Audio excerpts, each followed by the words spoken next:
So nice to get our first win of the year. Obviously, I thought we had some pretty good energy, especially to start the game. Defensively, they made a couple nice drives and a couple nice buckets early in that game to kind of keep it a little bit close. But I thought, we really started to move the ball well. We started to really defend and just limit their effectiveness to find quality shots. And that was something that we really wanted to emphasize coming into the game is, making sure we were as locked in as we possibly could be on the defensive side. We're trying to get everyone to understand that, if we defend the way we're supposed to defend, the offensive part will take care of itself. And, that's really where our focus has to be. And, I thought for a majority of the game tonight we did a good job of that. Coach, you just talked about the first maybe 5 minutes playing with energy. They came out, scored a couple of layups immediately, and then I thought for the next 15 minutes of the first half you guys played hard man defense.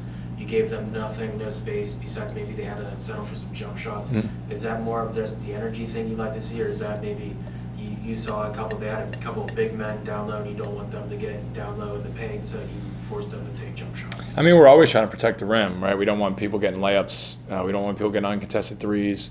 We're trying to force them into, tough pull-ups or, tough twos, right? And, I think we've got to just get more urgent in our defense overall. Something that we've talked about all summer and all fall. Something that really hurt us last year was our lack of urgency defensively and our ability to get stops and rebounds when we needed. And so every possession that we get to play, regardless of Monday night when you're down by a lot or tonight when you're up by a lot, we've got to be trying to get better in our defensive formula so that when we really, really need it as we continue on in this season, we know we can rely on it. Coach, last season I asked you about Cheek's role, was particularly when it comes to scoring, and you said that it's more about him being a glue guy, doing a little bit of everything.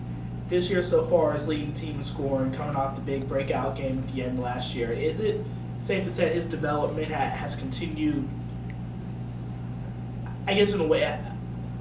Are you comfortable sort of as him being a focal point of the offense? I don't think we necessarily have a focal point of the offense. We've never really had focal points. We try to play the right way, and meaning, like, if you're open, you shoot it. If somebody else is open, you give them the ball. And I think that, like, E is a great example of, when you continue to grow, develop, work the process of becoming a Division I player, like, it's amazing what things can open up for you, right? Everybody comes in as a freshman and they want it right now, and it's hard. And so, E's freshman year, there was certainly at times where, he was frustrated with what he thought his role should be versus what it was. He was inconsistent in practices, right? And then all of a sudden last year, made great strides throughout the course of the year. But E has a special ability to be able to affect the game defensively and with his energy. And I don't ever want him to lose that. And I used to say that to him at times, and I think he thought I was, insulting him because, everybody wants to score and shoot, right? And that comes with understanding how to play. That comes with the work that he's put in. And he's put in a lot of work. He's in the gym getting shots all the time. He's continued to improve his perimeter touch. He's continued to understand when and how he has opportunities to go and score and make plays. His freshman year, myself and Mike Islino, we'd battle with him all the time. He'd, come off a ball screen and he would yank the ball right back, and we'd never create advantage. Now, he comes off, he gets downhill, he makes a good decision, right? And again, when you stay with it and you continue to work and you continue to work and you continue to work, good stuff happens. And, now there's a level of trust where, if he makes a bad play, we can talk to him about it and, we can communicate on it. He makes great plays, but we trust him with the ball. We trust him making plays. We trust his competitiveness, and that develops over time. And so many guys don't want to put the time in to have that develop, but you can see obviously some of the results of that when you, I think, continue to work the right way and do the right things. Andy, to that point, does it take that kind of time to get that defensive buy-in, and how have the guys Yeah, it's not there. It's not there yet. I mean, we're trying to concoct every thing conceivable to continue to put the emphasis there, right? How we score practice, how we grade games, how we set up practice. What things can we throw at them to keep them on their toes and keep them engaged on the defensive side? How good we can be in executing whatever actions we might have to guard or whatever personnel we might have to guard. We've got to continue to get better. And, we've talked to them about, defense wins games and offense determines by how much, right? And that's got to be kind of what our thought is as we go into games, right? Defense determines whether we win or lose. Offense determines by how much, and we can't go away from that, right? That was kind of what, however many years ago I got here as an assistant, that was kind of how we started to build it, and it continued on. And I think last year was one of the worst defensive teams we've had, since I've been here, and that's just not.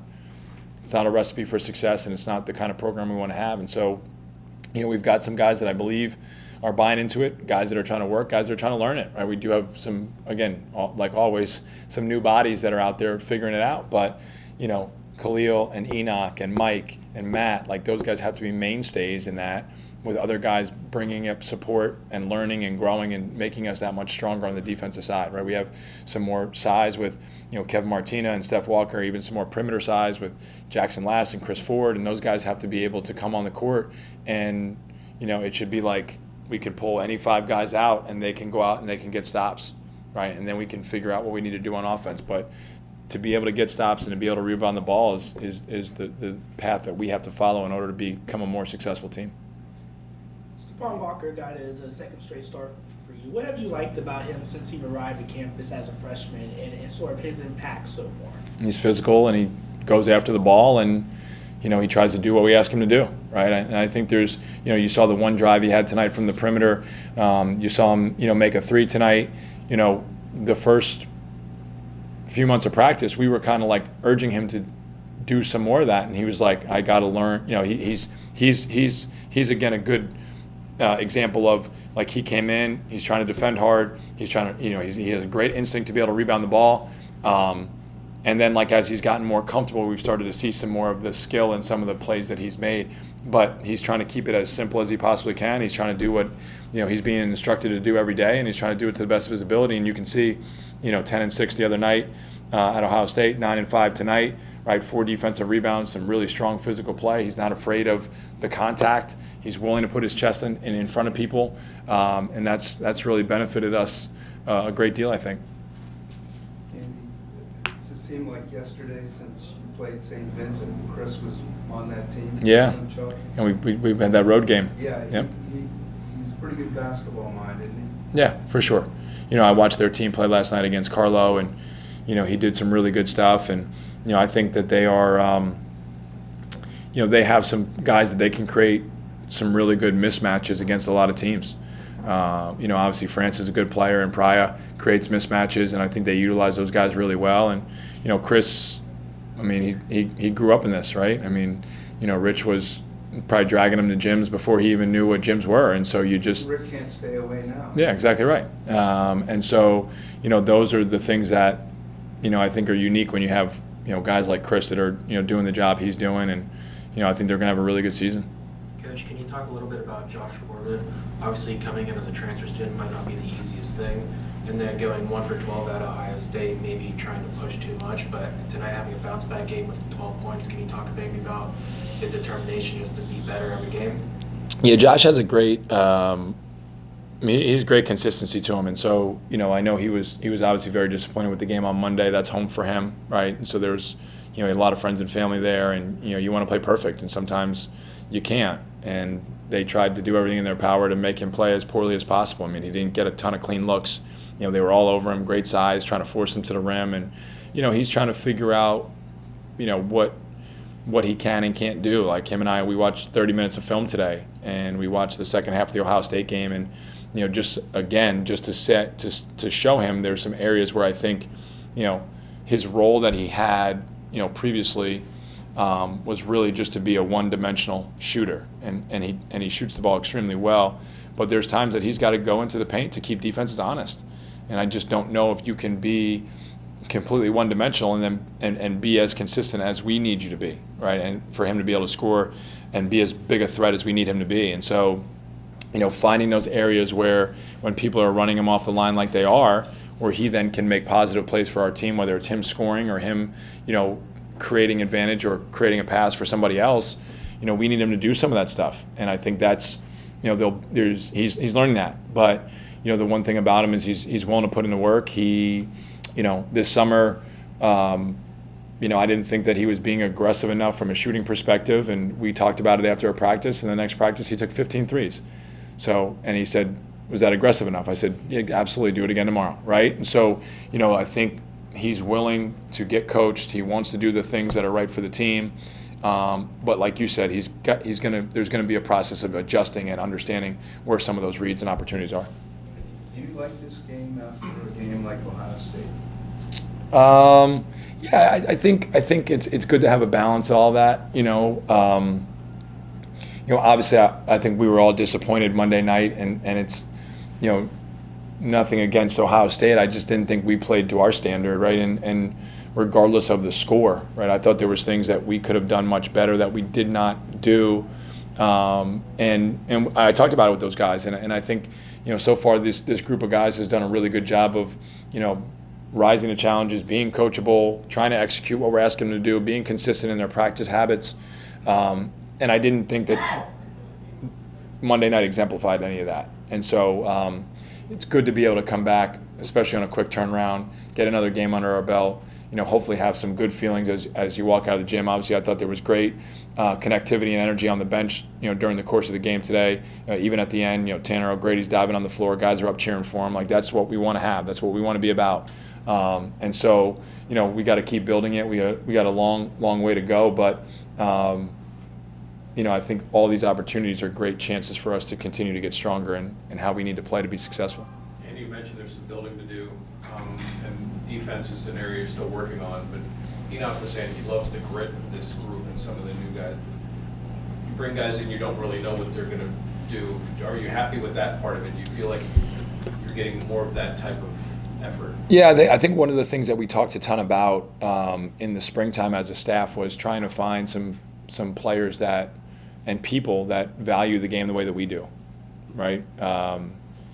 Like I don't know any other way to play than hard and aggressive and hustling, and it's probably why I tore my Achilles 4.5 months ago in a men's league, but that's a story for another time.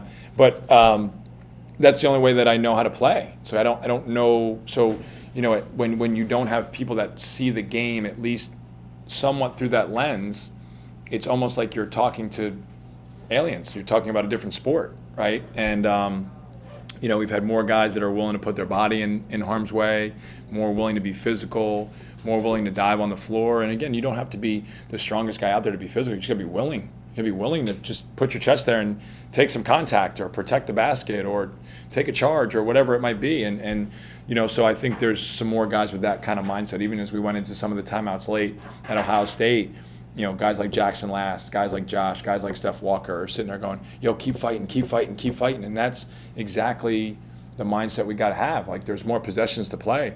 Again, we might not come back and win the game, but we might be able to rattle off 5 or 7 possessions here that help us 2 months from now, right? And you only get so many of these games, you only get so many opportunities, and to maybe not take full advantage of it with the way you're competing, to me, makes no sense. So we certainly have had some guys that are out there with some of the toughness and the grit that I think some of our previous teams have kind of embodied, and we got to get some more guys in that mindset, but that part of it's certainly been better.